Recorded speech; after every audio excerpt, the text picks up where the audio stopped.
away from when a general election is constitutionally due in this country. And I have no doubt, particularly having regard to what I have been observing in recent weeks and months, I have no doubt that there is going to be an increase in the cut and thrust of the body politic. The decibels are going to go up. The heat is going to go up a few notches. And not least, the desperation, in my view, on the part of the parliamentary opposition is going to go up a couple notches as well. I, like my colleagues, however, are equal to the task in terms of the responsible engagement and responsible messaging to the Jamaican people in the lead up to the general elections that are constitutionally due by September of this year. It has become patently clear, listeners, that the PNP, the opposition PNP, does not want to see that which is good happening in Jamaica, particularly on the eve of general elections, and particularly in circumstances where they do not form government. I'm going to repeat that because that observation bears repeating, and that observation I submit this morning puts into proper context what is happening in relation to Enterprise Jamaica and the Jamaican body politic insofar as the engagement and actions of the parliamentary opposition, the PNP, is concerned. The PNP does not want to see good things happening in Jamaica because they do not form government and they are not the ones doing the things that are positive, transformational, impactful, and changing the lives of the Jamaican people. They are shouting the things down, they are decrying them, they are extremely uncomfortable with the good things that are happening in the country. Many observers will say they are anti-development. They don't want to see anything good happening simply because they do not hold the reins of government in the country. That is very unfortunate. That is very low. That is downright despicable. I'm going to start out with a clip from the opposition leader speaking at a PNP divisional conference over there in his embattled General Secretary Dayton Campbell's Westmoreland Eastern. That's the constituency where Dayton Campbell is vying to be elected Member of Parliament. And of course, that seat is held by Mr. Daniel Lawrence of the governing Jamaica Labour Party. Here are the first 10 seconds in a clip that I have here of opposition leader Mark Golding speaking in Darliston, Westmoreland recently. This is a puppy show government running around, cutting ribbons here, there and everywhere, trying to give the impression that good things are happening, but the people are feeling the pain. And it's going to be a challenging environment for any show government running around, cutting ribbons here, there and everywhere, trying to give the impression that good things are happening, but the people are feeling the pain. No lesser person than the opposition leader making a mockery of ribbon cutting ceremonies, not just decrying them, but essentially dismissing them as being a charade, when in truth and in fact, we know that the events around which you either have groundbreaking or ribbon cutting, especially in the case of ribbon cutting, are events that represent development. They represent the Jamaican people deriving benefit. They represent transformation of communities. They represent positive impact on people's lives. So Mark Golding,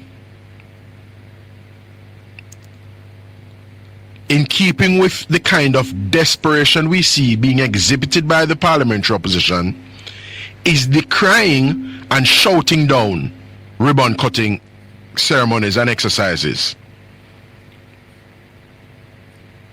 As we know, and I said it on the program last week, you cannot have a ribbon cutting for cool breeze and fresh air. Something have to happen for you to have a ribbon cutting. You have to be handing out a house to somebody. You have to be commissioning a new water system. You have to be commissioning a new fleet of police cars or a new school bus. You have to be opening a new stretch of road, whether it's a farm road, a community road, or a new highway. When you cut ribbon, you have to be opening up a new urban center, like that which we saw in Morant Bay last Thursday. When you have a ribbon cutting ceremony, you have to be commissioning or opening a new factory or a new hotel, as we saw some months ago in Hanover with the official opening of the Princess Resorts over there in Hanover. That is what you have when you have ribbon cutting exercises. So the question is, how can someone be impugning and throwing cold water, yes, seeking to diminish and decry ribbon cutting ceremonies?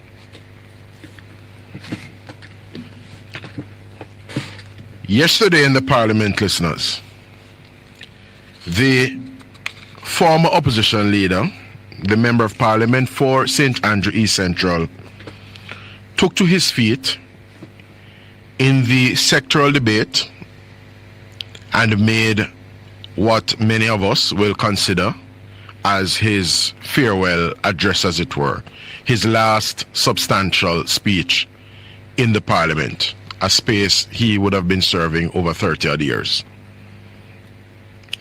Dr. Phillips in that speech highlighted the factors that contributed to the success of the IMF program that he would have presided over primarily as finance minister between 2013 and February 2016, when he demitted office as finance minister.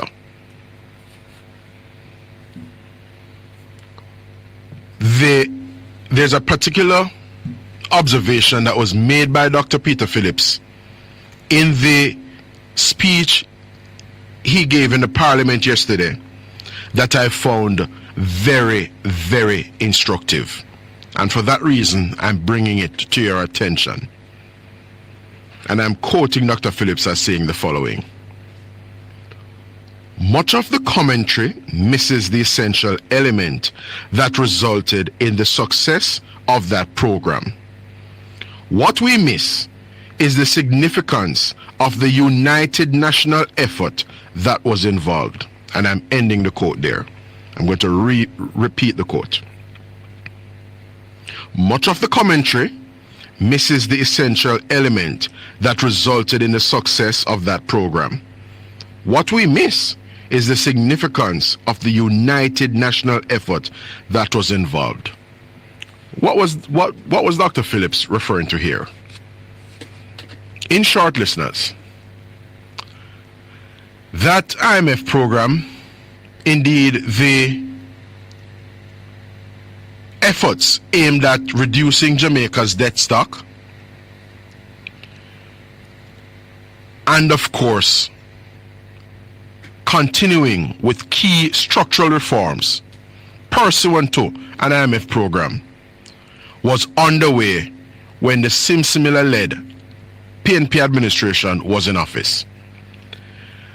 And that IMF program, and indeed the work over which Dr. Phillips presided, required a degree of cooperation and unity as a country.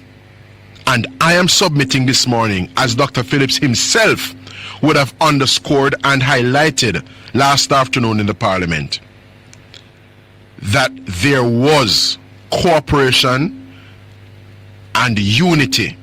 There was a national, a collective effort in relation to continuing with the needed structural reforms in the country, pursuant to, of course, that IMF program. The then JLP opposition, led by Andrew Holness, between 2012 January and 2016 February, was the diametric opposite of this despicable and repugnant parliamentary outfit in opposition, the PNP of today. Why do I say this? We, in keeping with the Westminster parliamentary system, we have a democratic system of governance characterized by competitive politicking. There is a contest. There's a contest of ideas, alternatives are advanced, and at any time, a parliamentary opposition is seeking the job that is being performed and held by the party-forming government. So when the PNP is in government, the opposition JLP is essentially seeking to replace them as government. Likewise, when a JLP-led government is in place, the PNP as opposition is seeking to take their job. That's how it goes. However, there's a degree of lowness, barrel scraping, bottom of the barrel, bottom of the pit, as Ryan Simpson in Northeast St. Anne described Dayton Campbell when he thought he was using good descriptors. He described Dayton Campbell as coming from the bottom of the pit, something to that effect. But just to be clear, even if when the politics, as it is competitive, because that's the nature of it, there are some things that are simply below the belt, below the pale, and one should never venture there.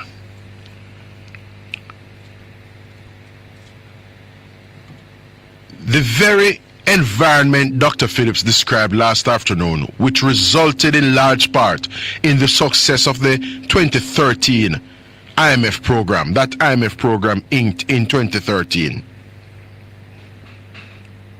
was a success that we in the Jamaica Labour Party, though we were in opposition at the time, we contributed to. Why? Because there was restraint, there was responsible engagement, and I dare say the then JLP opposition supported, as was necessary, the key pieces of legislation that underpinned, yes, that IMF program of May 2013.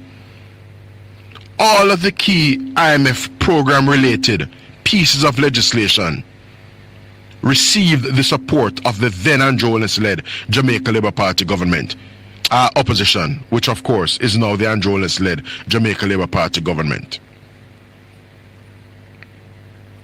Those things are important in the building of a nation, because even though we are competitors, the things that are good for the country are not things that we should seek to disrupt.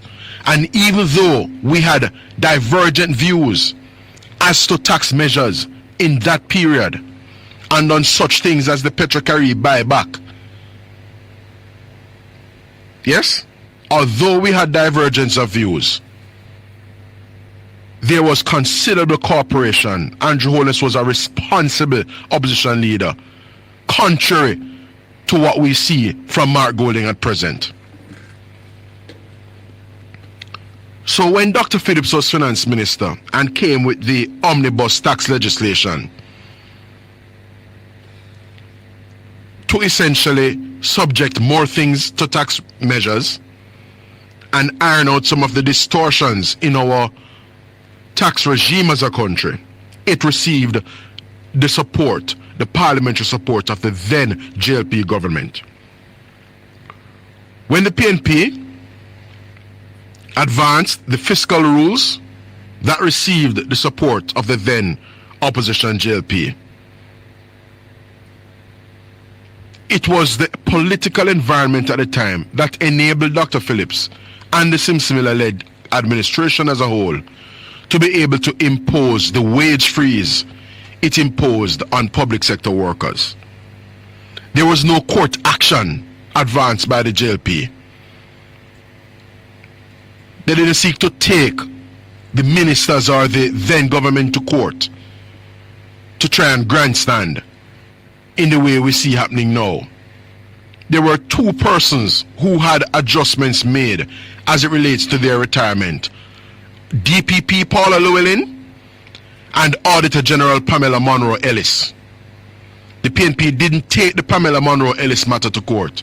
It took the Paula Llewellyn matter to court. Not acting on principle, always acting pursuant to expediency. It's always about the political one-upmanship for the PNP. When they were in government, and when Jamaica needed what Dr. Phillips stood in the parliament yesterday and described as a united national effort, because he loves Jamaica and is committed to Jamaica, Andrew Holness, at considerable political cost to him, provided that critical support and cooperation. I know it firsthand. I served as an aide to Andrew Holness. I was in the back office. I helped to prepare the speeches and the responses to many of those pieces of legislation that he would have to rise as opposition leader during that period and make in the parliament. And we know that it came at a considerable political cost, because there were many in the JLP who felt that the opposition, led by Holness, was being a bit too soft. They didn't appreciate, they didn't come to understand that what we were doing was providing critical support as part of a national effort. And as always, Andrew Holness is about brains, not brawn. He's strategic. You step out of the way, allow government to do certain reforms, and then there are other things that are in play politically, and you have the political play around those issues. It's political strategy. It's not the rare politics that Jamaica has typically been characterized by, and the kind of politics that Mark Golding is exhibiting and, of course, resorting to at this time. Just before I run to the break and continue with my commentary on the other side, I want you to play back that 10-second of the opposition leader Mark Golding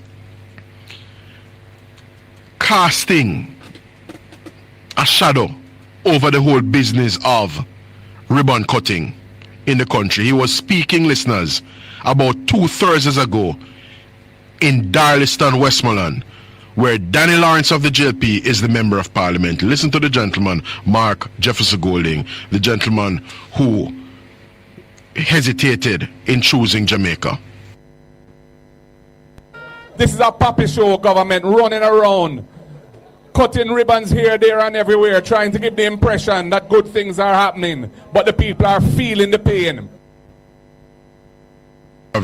There you have it. Gonna go to the break and come back with more here on Straight Up. Stay with us.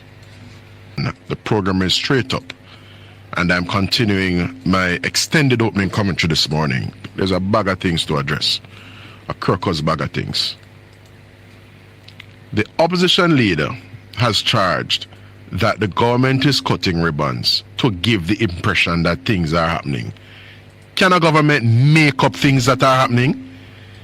Are we magicians that can pull rabbits out of hats and deal in mirage? You either buy a bus or you don't buy a bus. Same like a lady may either be pregnant or not pregnant. The thing either exists or it don't exist. You either opening a newly refurbished clinic or health center, as we have seen in many instances, pursuant to Operation Refresh by the Health Minister, Dr. Tufton, in communities all over the country. The clinic is either refurbished or it is not refurbished. Yes? The police stations that have been refurbished, they're either refurbished or they're not refurbished. New stations built. A new headquarters over in Westmoreland. Frome Station. These things are either done or they are not done. So our government can't make up the things around which and in respect of which it cuts a ribbon. When the beneficiary of a new social housing program house gets the keys to that house, it is not a bully beef tin key she get or him get. It's the key to a house. The house either exists or it don't exist. And we know that the house exists because the Prime Minister couldn't take up himself to go and give out a key to a bully beef tin. That makes sense? So how can an opposition leader seeking to be taken seriously, yes? How can he be taken seriously? By saying government is cutting ribbon here, there and everywhere. Giving the impression that when a community has a water system commissioned, the water system is either commissioned or it is not. You can't go turn on water for water where don't exist. So it's very clear, listeners. It's my central thesis this morning, and I'm underscoring it. What we're seeing exhibited by the PNP is a level of desperation, a level of, I don't even know what to say in terms of the adjectives to appropriately describe how low and classless what we're seeing at present is. But I want to come quickly to some of the other observations. I'm enumerating here some of the things the PNP is fighting down. The business of a republic, and I played it on this program some time ago. I'm trying to determine, Madam Producer, if in the archives there you would have that clip with Mark Golding speaking in the Parliament on the issue of the constitutional reform, where he mentioned, listeners, that Jamaica has had, stops and starts vis-a-vis constitutional reform, and he was imploring the government to proceed with those things on which we are agreed. See if I can find that particular clip for me. But in short, the very suggestion made by Mark Golding when he spoke in the budget debate in March of 2022 is the very point he has since come to impugn, because what he's now saying is that we shouldn't have constitutional reform, we shouldn't be getting rid of the king as head of state here in Jamaica without getting rid of the King's Court. But in March 2022, this same desperate Mark Golding made the point that now is the time for Jamaica to proceed with the things on which we are agreed, because he made the point that on the question of Jamaica's final court, yes, Jamaica wasn't there as yet. He's the person who said those things. So the PNP is fighting against the establishment of the Republic of Jamaica, something that is good for Jamaica. Something that is good for Jamaica is essentially being fought against by the PNP. Yes? in more recent times, even the minimum wage is being fought against by the PNP. The government has seen it fit, yes, to increase the minimum wage per 40-hour work week from $15,000 to $16,000. That will come on stream in a week and a half from now. So essentially, on the 1st of June, that minimum wage will come on stream.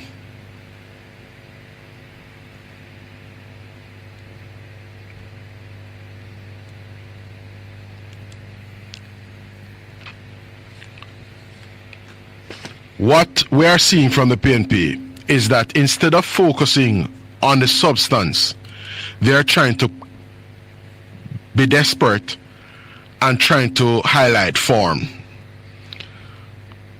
So the conventional practice has been that, you know, the minimum wage commission or this advisory outfit would usually treat with and consider recommendations as it relates to a minimum wage. My colleague host on this program had Vincent Morrison on some weeks ago.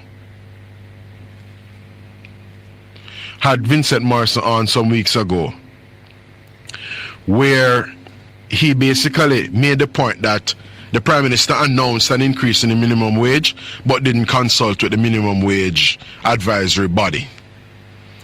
And Lambert Brown has since tabled some questions surrounding the minimum wage, asking of the minister, the pertinent minister who will be answering those questions, whether there was consultation about the increase in minimum wage by $1,000 by the Prime Minister prior to it being announced. Now, everybody, even the baby was just born at the Victoria Jubilee Hospital, can appreciate that a bump up in the minimum wage is something that is particularly timely, needed, and would be appreciated by minimum wage earners at this time. Yes, everybody knows that.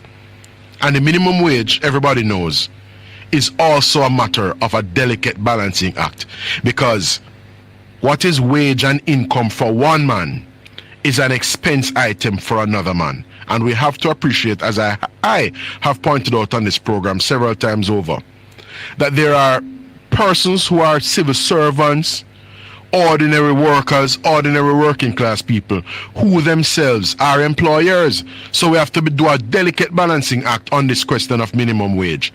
Because when a classroom teacher who has a baby, a young child, yes, a toddler, an infant, at home and needs the services of a babysitter, that teacher who isn't necessarily making a whole heap of money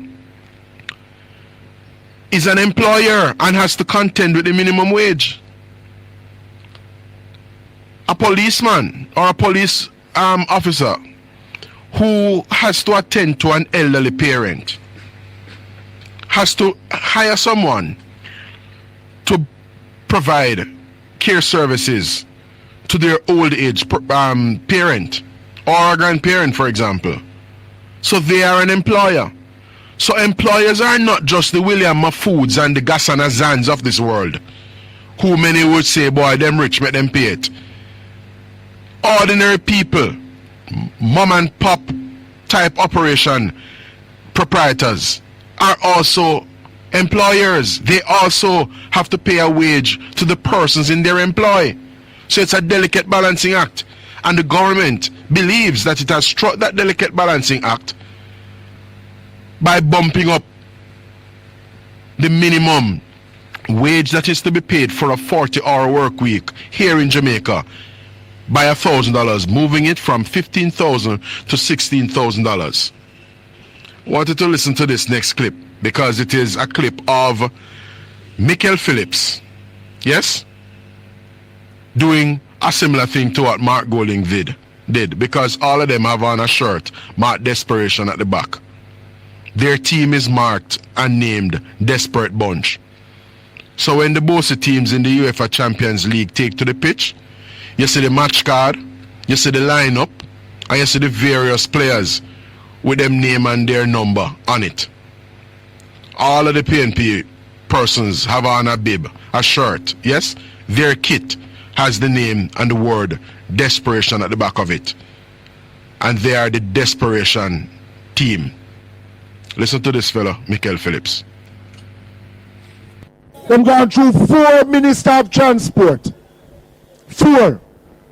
And all 4 don't even make half. And this last one, Darrell Vaz, before him fix the JUTC, him start talk about school bus system. So, very important note here, listeners. The JLP, we do not operate in a way where we see things as mutually exclusive. We believe that even while we continue with efforts to improve and advance the services provided by our flagship public transportation system, government supported and sponsored system, the JUTC, even while we continue to improve the services of the JUTC, we can also carve out and make way for services in terms of the rollout of a rural school bus system. So that's the first point. But importantly as well, how do we get to a place where an opposition spokesperson on transport is going to take issue with and criticize and decry a school bus system? This gentleman is a rural MP, albeit his days are numbered. Michael Phillips is the Member of Parliament for Manchester Northwestern. He's a rural MP, and here he is lambasting a rural school bus system, something that the PNP of which he's a part never brought to the fore, never instituted. And his opponents, the Jamaica Labour Party government, is now instituting that. And he's trying to throw cold water on a rural school bus system simply out of a quest to score political points and engage in political one-upmanship on an issue around which there should be no politicking.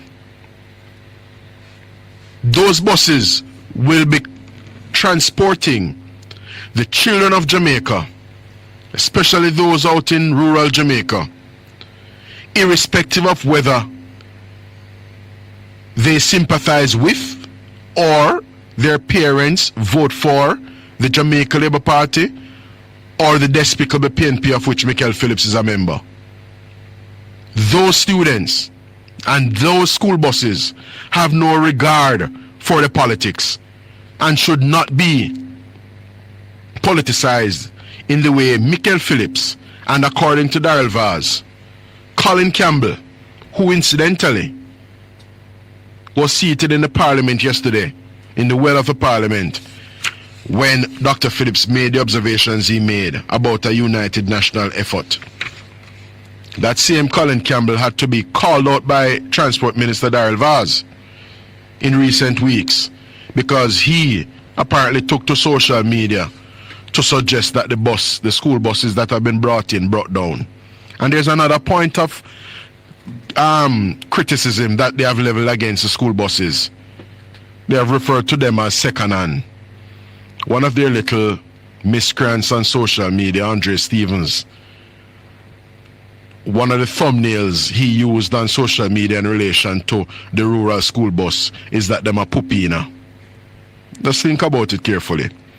The vast majority of motor vehicle owners and operators in this country, listeners, are owners and operators of used vehicles, or what you call reconditioned vehicles. Yes? The vehicles that are purchased out of Japan, if they're not a new vehicle, i.e. a newly manufactured vehicle, they are reconditioned vehicles. In other words, used vehicles. Are you trying to make a teacher feel small, make a policeman feel small, who put their money together and buy a Toyota Axio, or put their money together as favor, say, and buy a Pro Box?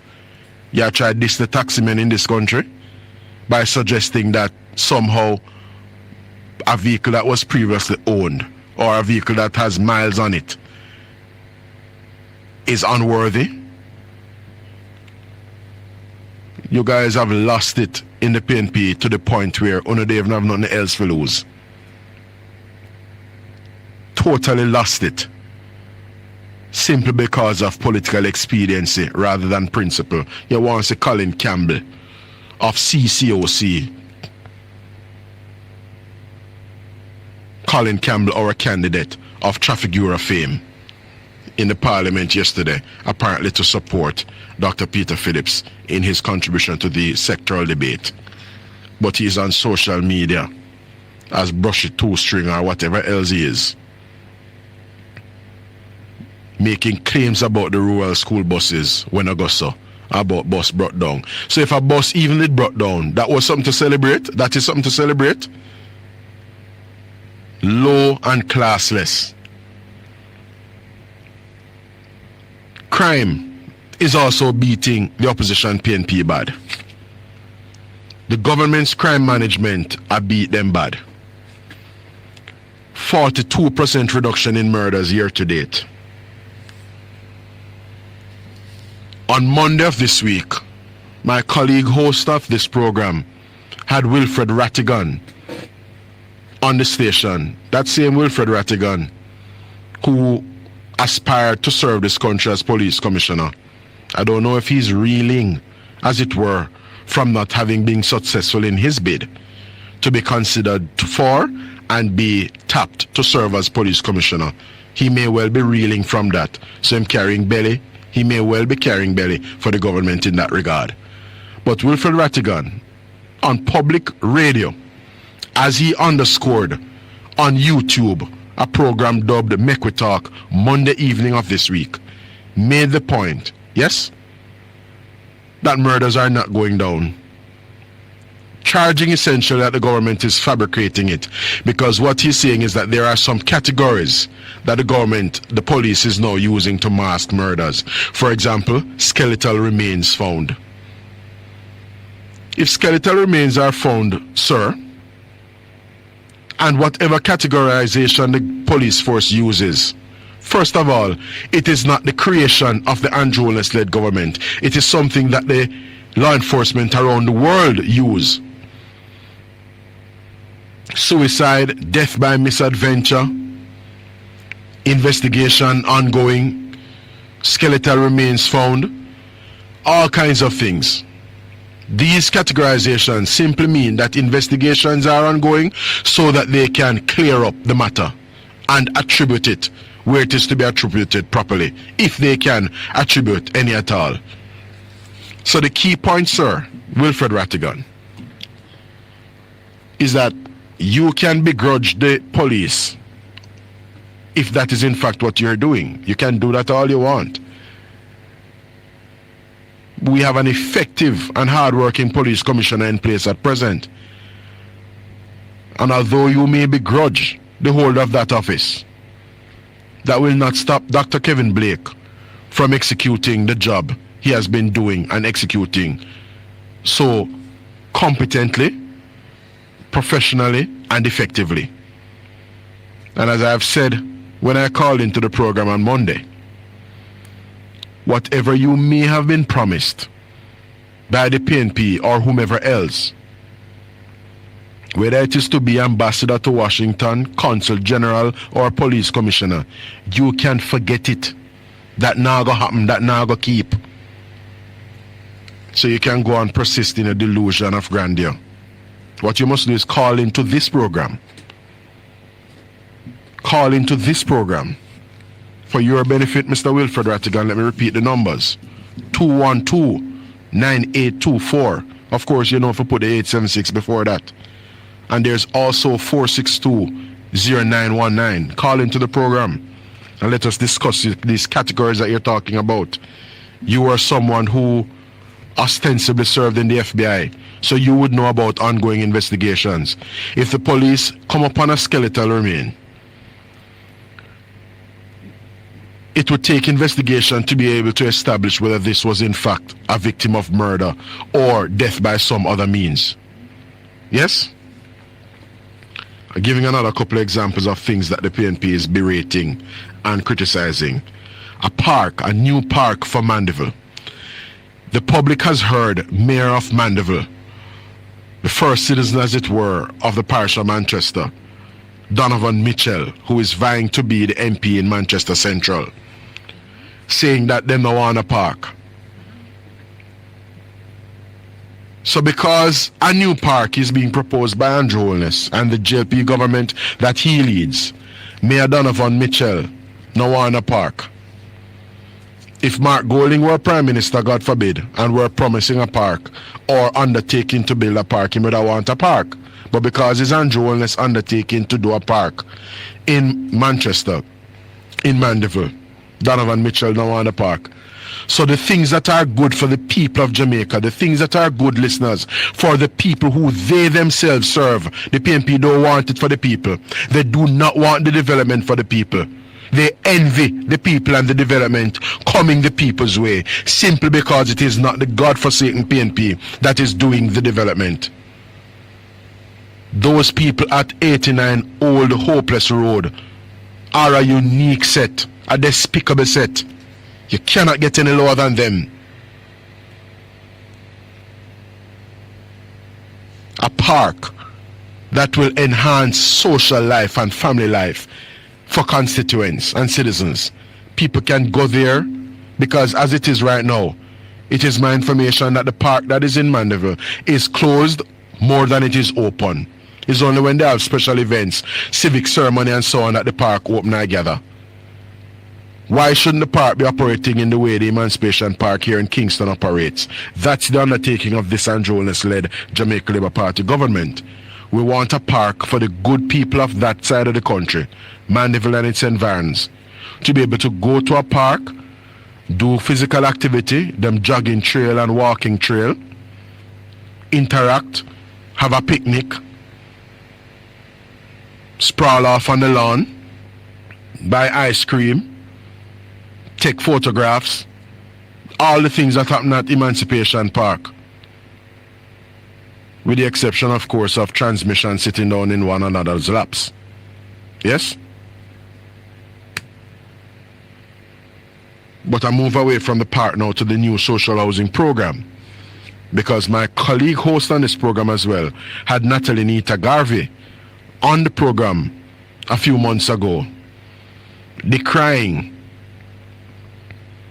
the government issuing the new social houses with ribbon cutting ceremony and so on.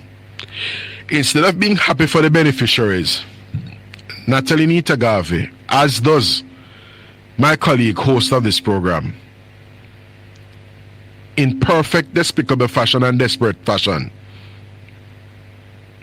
is taking issue with the handing over ceremonies that the Prime Minister presides over. But understand this, folks. The things that you guys decry and criticize, they will be happening. They will be happening whether you like it or not. So there will be more beneficiaries under the new social housing program, as there was last Thursday, where the Honourable Prime Minister, the most Honourable Prime Minister, handed out no fewer than, I gather, 6 houses between East St. Thomas and West St. Thomas. Yes? And we want to urge those members of Parliament, Michelle Charles in the East, James Roberts in the West, there in St. Thomas, to continue to serve their constituents and serve them admirably, in as much as I encourage the Prime Minister to continue, scale up even. And I have every confidence, sir, that you'll be scaling up the new social housing program in the 3rd term of your administration. It is only for the Jamaican people to interrogate the things that are happening around us and make the appropriate and fitting decision to return your government, sir, for a 3rd successive term of office. How can you be taking issue with houses being handed over to people and a ceremony or an event being staged so to do? We live in a country where the prevailing narrative has always been nothing now go on, government now do nothing, government now do nothing for poor people. When government do something for poor people, it have to be publicized. OFTO in inverted commas, have to, whether you in the PNP like it or not. And the more Uno don't want to see the Prime Minister handing out social houses. Is the more him going to hand out social houses. Understand that. There's also the establishment of Portmore as a parish. It has always been the aspiration of the citizens and a number of thought leaders and influencers in Portmore, not least the late George Lee, former mayor of Portmore, no longer with us, but George Lee of blessed memory, yes, is among the thought leaders and stakeholders in Jamaica who wanted Portmore to ultimately emerge as Jamaica's 15th parish. But for the PNP, because I know them do it, they don't want it to happen. So they don't want the development and all that is to come from Portmore becoming Jamaica's 15th parish. And I asked them the question when I made my contribution in the Senate to the debate on the Portmore parish bill. What will the people of Portmore stand to lose from Portmore becoming a parish? What will they stand to lose? PNP has not been able to answer that all now. But all they can do is go around and criticize the government for what it is doing and the impact it is having on the lives of the Jamaican people. Before we run to the break, that 17-second clip with Peter Murcott Bunting, I wanted to just give our listeners that 17-second clip. A gentleman who couldn't address crime when he was there is professing to be a prophet. Anyway, we'll try.